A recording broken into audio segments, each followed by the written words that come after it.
तो whole part is useful. It's a herbaceous or entire plant of pudina is useful. But main जिनसे होती है digestive in nature, digestion power अच्छी जो indigestion होता है, अपना पुदीना रा leaf use करी परिवे, पुदीना पत्र रा स्वरस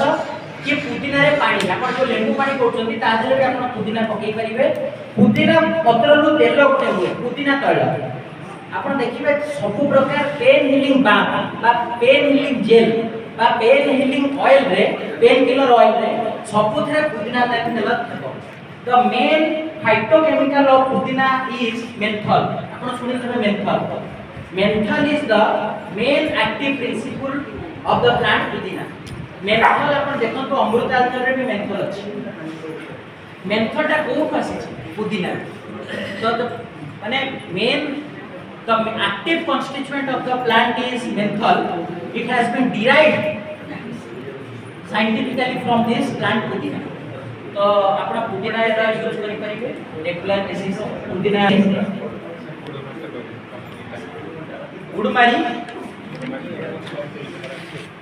गुडमारी एंटी डायबिटिक ड्रग जते बेले आपण पचारि आयुर्वेद रे कि कोन एंटी डायबिटिक ड्रग अछि insulin plant kebuka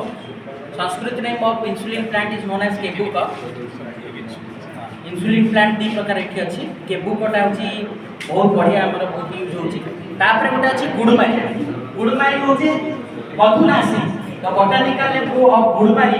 is also known as मधुनासी Gymnema sylvestris तर botanical name होची Gymnema sylvestris हमर पे श्री रे बहुत हमें बहुत पेशेंट मान लिखु छु मेहान तो बडी आप देखिबे आते मेन इंग्रेडिएंट अछि हरिद्रा अछि गुडमारी पत्र भी अछि जामुन बड़ी मंजी अछि।